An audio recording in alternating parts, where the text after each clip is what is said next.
Hey tubers, welcome back for another adventure. So you are looking at my $75 and it looks like it's a Coolster Speed Max 50cc little wonder. So I got this at the flea market for $75. It obviously has a little bit of a problem. So looking at the far side of this, the the clutch is moved, the transmission, whatever you want to call the thing, bolted to the side of the engine. So this is what the little beast looks like when you take it off, and you can see we have a problem right here. Now there are a few of these floating around, so let's take a quick look, see if I could just replace this piece, just bolt it right on there, right? So there are 3 other of these 50cc little monstrosities floating around the horde here, and they all have that kind of clutch. You guys could see it goes directly to a gear, right? There's no gear reduction or anything. So obviously out of current stock, I'm not going to be able to get the pieces. So I think we're going to try to pry this thing open. There we go. Alright, so that's what's... Oh, good, it came off. So that's what we have in here. It's basically gear reduction. Right. So the clutch drives this, goes through the gear reduction, comes out here, and this drives a chain which goes to the back wheel. Now, I'm just looking at it, and I did a little research. It doesn't appear as if you could get this shaft and gear. It looks like you got to buy the whole transmission, which costs somewhere around 50 bucks. So that would bring me up to $125. But in the meantime, right, I got 75 invested from the Stormville buy, plus the transmission I'd have to add. But in the meantime, I'd like to try this thing out, see if it's worth putting any money into. If not, quite honestly, as a $75 roll down the hill ride-on toy, it's pretty cool, right? It's got suspension and everything else, right? A kid could enjoy pushing that all over the place. So I think I'm just going to tack weld it up and hope for the best. So I want to weld this up. And it's critical that the sprocket have some kind of contact electrically to the gear, right? If not, every time I touch the welding rod to the sprocket, I'm going to get continuity, right? Because I'm hooked to the clamp there. But without some pretty good continuity to the shaft, I'm not going to get a weld, right? I'm just going to kind of melt this. Eventually they'll melt together, but having both of them will give me a better chance of getting a decent weld. This is just going to be ugly. I had to put all these in to make the sprocket sit straight. If not, it's gonna, you know, it's just going around, it's gonna weeble wobble. So wish me luck. I found some little burn spots on my lens of my camera here, so I'd rather not burn this camera up anytime soon, so I'm not going to show you the welding. Alright, it's welded together. It's not pretty. Some of the weld went down between the gear and the shaft where I wanted it, so I got to clean that booger off. Anyway, I think it's going to hold for a little while. I mean... Unfortunately, I'm going to ride it, so this thing is going to have approximately twice the weight it should have. I don't know what it's good for. I have the feeling it's like, well, maybe 3 times the weight, right? What is it good for, 75 to 100 pounds?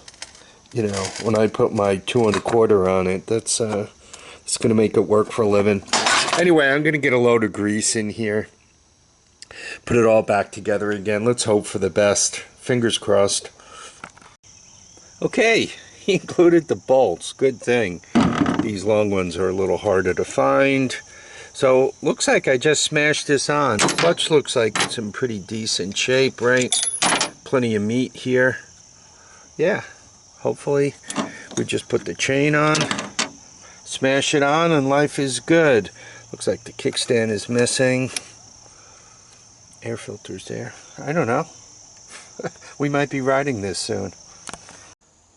Alright, this rig is all put back together again. You guys could see the transmission's back on. The chain is the right tightness. You don't want it too tight. Time for a start. Looks like there's a little gas in there. It doesn't smell bad. So I think we're going to set up the camera. I don't know which way is choke or not choke, but let's give this thing, turn the gas on, see if it overflows. We'll give this thing a few pulls, we'll see what happens. Maybe I'll be lucky, she'll fire right up. Alright, here we go. Best not to use starting fluid with these things. Let me make sure I actually turn that to on. Yeah, that's on. Doesn't seem to be overflowing. I guess that's a good sign. There's no on and off switch. Just a push button. I think that would be choke.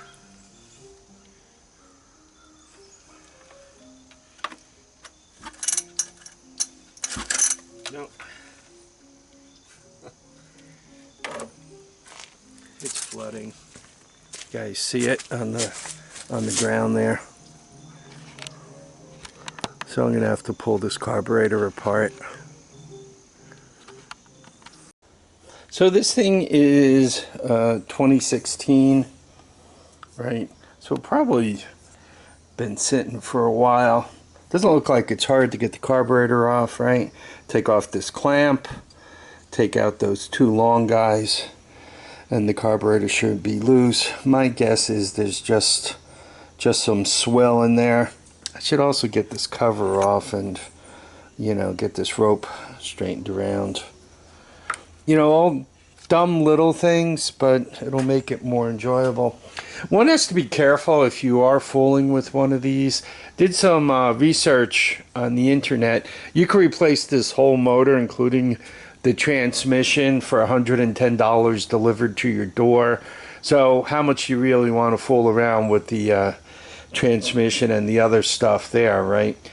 Even the carburetor and everything else, you might just get yourself a fresh engine for 110 bucks. But the other thing to be aware of with this rig, it's only a you can have it delivered to your door for like $350. They don't cost very much money, so you want to be careful about how much money you put into it. You know, I'm in at 75 so far, so to put $110 worth of engine into it, considering it's actually kind of a nice looking machine, you know, for something to scream around on and all, you know, what's the entertainment value? I'm sure I could get that out of it. But resale. How much could this be worth running? Not much more than $150, even though it's pretty. So be careful how much you spend on parts.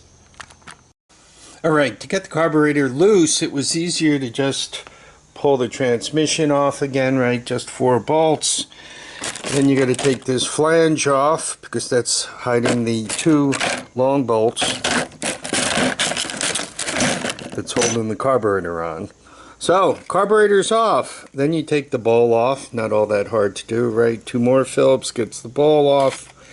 And now I'm looking around inside. What it appears to be is a lot of oil inside. It's like the fuel and the oil separated in the carburetor. So that's one thing I found. And the second thing I found, right, this jet threads into this guy, right? But if you look down the center of the main jet, you got a whole lot of, I'm trying to get it to focus and it won't. There you go. And you see no light, right? So this thing is plugged up. So I'm going to clear this and clean it, put it all back together again, and we're good. So I pulled the recoil off, not hard, 1, 2, 3 bolts, so that's done. I also took the spark plug lead off. Spark plug actually looks pretty good. Actually, it looks like somebody already cleaned it. So we'll put this back together again. Now the recoil, make sure you don't cross thread it, right?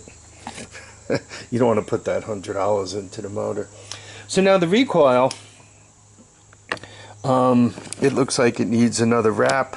So I'm going to just untie this knot, put another wrap into it, feed the cord out, and that should be fixed. Alright, looks like it's all done. We got the recoil fixed. It's not leaking gas. I'm going to set up the camera. We'll give it a few pulls. We'll see if it comes to life. Okay, let's see what it's going to do. Right, gas is on here. Gas is on there. There's no switch. So hopefully, who knows, that choke on or off.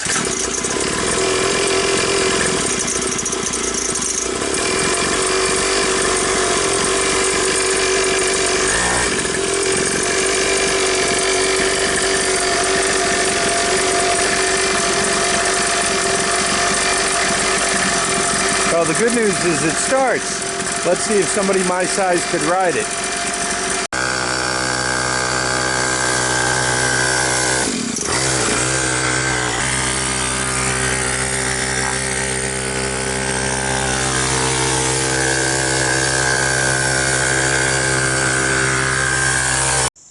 So, I fixed it, I got it started, the recoil's good, the tranny's good, actually got a ride out of it.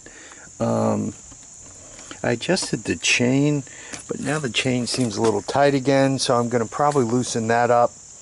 Right, if it's too tight, it'll pull on that sprocket and cause problems. Anyway, I even managed to get a ride out of it.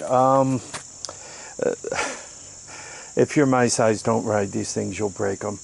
And that's maybe what happened the first time. Right, somebody big got on it and broke it. So, in a way, I'm kind of looking at it. I thought I'd be able to ride it a little bit more than I could, so I'm a tad disappointed. But I guess they say this is perfect for somebody who's about 4 foot tall, and I beat that by more than 1.5 foot. And I probably the weight limit too. I probably beat that by 2 or 3x. If you're 4 foot tall, how much could you weigh? Like 75 pounds. So yeah, I beat that. I'm 3 times the weight limit too. But it moved. And I guess that's a good thing. Anyway, I hope you guys enjoyed this video. It was kind of silly. What am I going to do with this thing? I know a young person who will love to have it, and they'll get it. I need you all to keep your feet down, your heads up, and I need you all to get out and enjoy each and every day. Bye now.